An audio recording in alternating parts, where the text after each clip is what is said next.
terbukti keotentikannya, terbukti keilahiannya, sanadnya jelas kepada Nabi, sosok yang kita katakan sebagai Nabi juga terbukti sebagai Nabi beneran gitu kan, bukti-buktinya berlimpah. So apa lagi yang perlu kita ragukan gitu kan? Jadi kalau Anda mengatakan mana penjelasan otentik, ya itu tadi jawabannya. Cari penjelasan tentang Tuhan yang bukti-bukti rasionalnya lengkap. Ya. Tanpa saya menyebutkan kata Islam, oke gini aja, cari penjelasan tentang Tuhan yang bukti-bukti rasionalnya lengkap.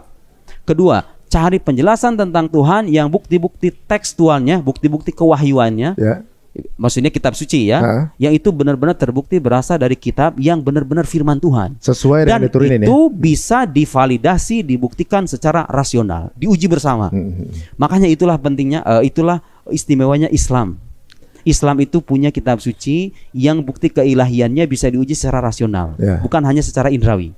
Kalau nabi-nabi terdahulu mukjizatnya itu bersifat indrawi. Nabi Musa membelah lautan, Nabi Ibrahim tidak terbakar. Kan sekarang orang zaman sekarang nih, tapi kan aku nggak ngelihat loh, kan kira-kira begitu ya. Meskipun kita meyakini, karena kenapa? Mukjizat-mukjizat itu yang bersifat indrawi itu nggak kita nafikan ya, kita nggak mengingkari. Kenapa? Kan itu tersampaikan melalui lisan orang banyak. Mutawatir tadi itu, makanya kita percayai. Tapi yang menjadi keunikan ajaran Islam adalah mukjizat itu nggak hanya terbatas pada hal sifatnya indrawi itu. Ada satu mukjizat hadir di hadapan kita, bisa diuji bersama. Itu Al-Quranul Karim. Makanya kalau pengen tahu penjelasan otentik, ya itu tadi, teksnya harus benar-benar terbukti berasal dari Tuhan. Harus juga didukung dengan argumen rasional, dan semuanya ada, Mas. Nih, buku saya udah. Jadi saya menjelaskan bukti-bukti rasional. Bukti-bukti tekstualnya ada, bukti-bukti rasionalnya ada. Yang mau baca-baca, yang nggak mau baca terserah. Jadi poin saya, kalau Anda nanya bukti sama kita, bukti-bukti tekstualnya, oh subhanallah, itu berlimpah. Bukti-bukti rasional juga berlimpah. Saya belum Mas Ari bawa, seandainya saya bisa bawa, saya pengen bawa ini tuh, pengen tunjukin aja sama orang-orang bahwa kita itu nggak kekurangan dalil. Ya, ada yang penjelasan saya ini ada kriteria-kriterianya, bisa dijawab kok.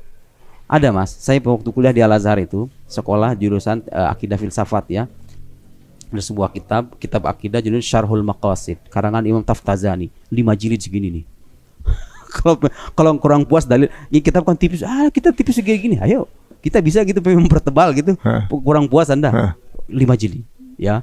Ada kitab Syarhul Mawaqif itu sekitar 8 jilid. Itu semua bersumber Al-Quran semua tuh ya? Bukan hanya Al-Quran, argumen rasional. Jadi untuk membuktikan bahwa nggak ada satu butir akidah pun dalam Islam yang bertentangan dengan akal, nggak ada. Kalaupun ada boleh di-challenge gitu. Bisa di-challenge, bisa di-challenge ya. Semua dari A sampai Z.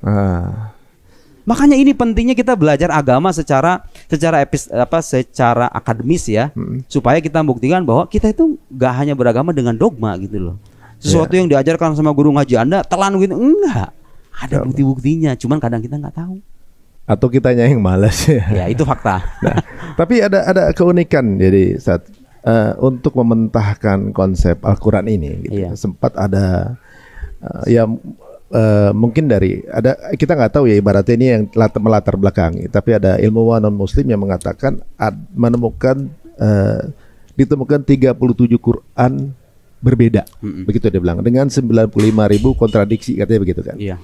Setelah diteliti ternyata cuma perbedaan tanda baca. Ini unik. Dia bilang